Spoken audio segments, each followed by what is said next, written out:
Dumelang bagaetsho. Honorable Minister, Honorable MEC, Honorable guests, industry players, all protocol observed. I have been loved by God more than I even thought was possible, because God sent me an angel at a time where I think I had given up on love, and my biggest mission in life was to see my daughter grow. They said he was 8 years old at the time.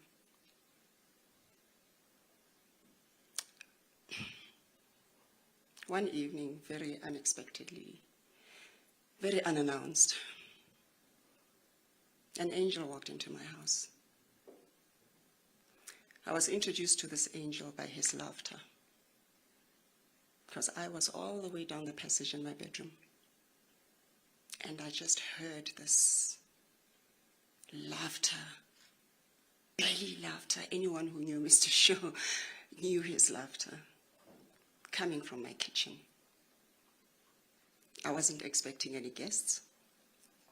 I was expecting my sister Lorato. She lived with me in the city at the time. And some friends of hers had come to drop her off at the house.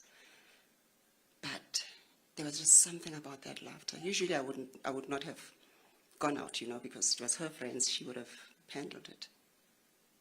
But something drew me out of my bedroom. And I walked down the passage towards my kitchen. And there was this gentleman in a suit, in a baggy suit, that was facing away from the passage that I was coming along. And as I got there, he turned around and our eyes locked. In that moment when our eyes locked, he gave me this. My husband has the best smile, and I'm saying has because I can still see it. My husband has the best smile. And he turned around, and all I saw was this radiant smile and this angel. At the time, I didn't know he was an angel, but this man that was just so, I don't know, even in that moment, memorable. And he turned around with this big smile and went, "Hi, my name is Shona." So confident, so confident. Not arrogant, confident. And then he caught me completely off guard. I think for a moment, I literally just looked at him and didn't say a word, and I thought, okay, check yourself. And I extended my hand and said, I'm Connie. And when I found out Botswana, then we just started naturally conversating, and the connection was immediate. So when he was in hospital and we were still able to communicate, I came across a message on my laptop that said, "Give me my phone in the back." Came across a message in my laptop that he sent to me. He used to send me random text messages, right? We did that a lot. When we weren't working or when we weren't at the same place together, and he crossed my mind or I crossed his mind, he would just text something silly, or we would just text, "I love you," or "I miss you, Meskat," or whatever. But we found a way to stay connected. So I want to read this message because I have to search under hubby, because that's how I'm shaking, but it's because it's been a lot.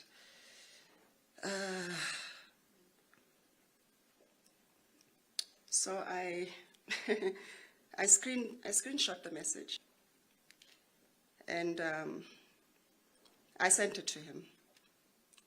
So this text message was sent on the 22nd of April 2017 at 5 minutes to 12. And he said to me, I just remembered the first day we met. If you hadn't asked me for my phone number, if I had not kissed you on day 3, that weekend, I love you, baby, and it's just hearts. And then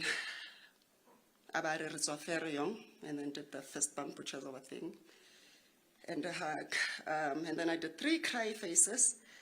And just because I wasn't expecting it, and said, you've just made my day. You should see the smile on my face, because that's, I mean, every time I got a message from him, I just have this silly smile on my face, because he made me that happy. And then I reminded him that, by the way, I didn't ask for your number. I gave it to you.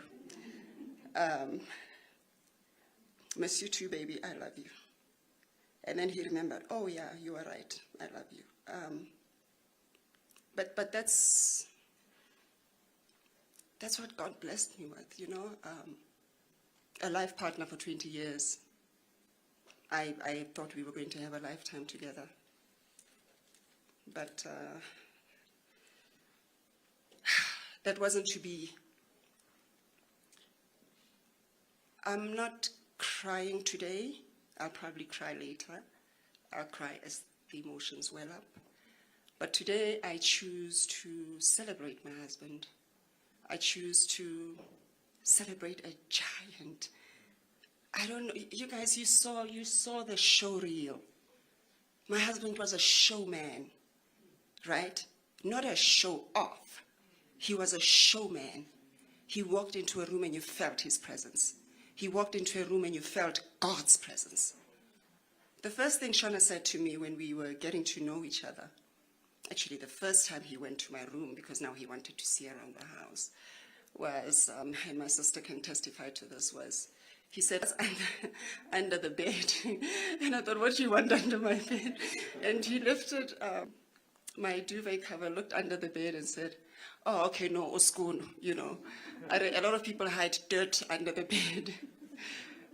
So he was that person. He was immaculate. You know, you walk around, you can still almost smell him. You can still see him. If you followed my husband on social media, you'll notice that he loved pictures. And it's almost been like a revelation to me that he was building memories for us. Because now we have all that. He's all over, he's everywhere. Everywhere we look, Shona is there. You know, which is why I'm still speaking of him in the presence. Because number one, he's here. In my heart, he's not going anywhere. There he will be engraved forever. In my heart, in my children's hearts, in our family's hearts. He'll be there forever. I miss him terribly in the physical. I think that's my biggest struggle. My biggest struggle is not so much that he's been elevated to glory, because I believe he's been elevated to glory. My biggest struggle is I wake up in the morning and I still hope to see him. I still hope to hear him say, Scott, what do you want to eat? Because he fed me. He made sure I was fed. I'm still wanting to see him come to set randomly, to just come check on everyone and check on me. I miss his big hugs. Nobody hugged like my husband. I miss his big love. Nobody loves like my husband. When we got married, the pastor who married us, you'll see on my profile, I think I have that as well. To live, to love, to leave a legacy. I think my husband did all that and more. Shona lived. Like Mfundi said, he came into the industry like a tornado. You think, how this guy, and look at everything that he's achieved. Mr. Ferguson, was the most underrated actor in this country. As a performer, as an artist, I don't think we appreciated him enough. I don't think we appreciated him enough. I think we're showing appreciation now that he's gone, or we are realizing that we didn't appreciate him enough. But here's what I'm grateful for. I can feel that this angel was loved by many. I can feel that he was revered by many. And where he is now, if you think Ferguson Films is great,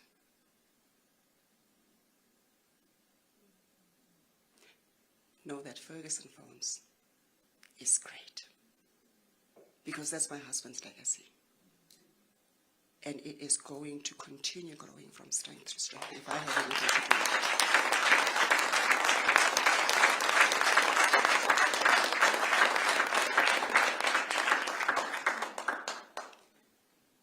So to my Scut, Shubabe,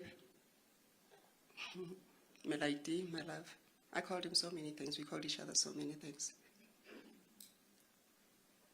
I thank God for you. I thank God for loving me so much that he gave me you for 20 years.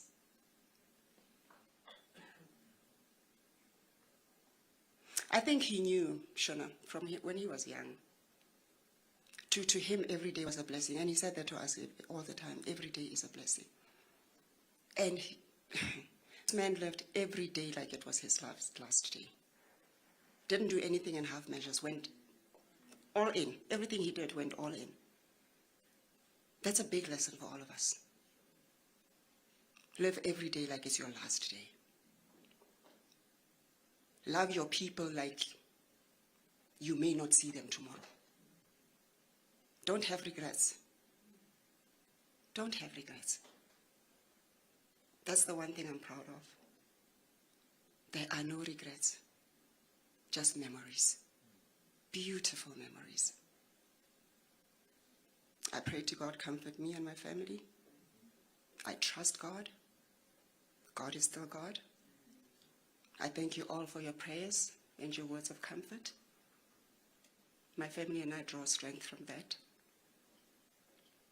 And I would appeal to you that you continue doing that for us. Because the road ahead will not be easy. But with God on our side, who can be against us? I love you, Mr. Shaw. I will always love you, my angel. You are here. Till we meet again.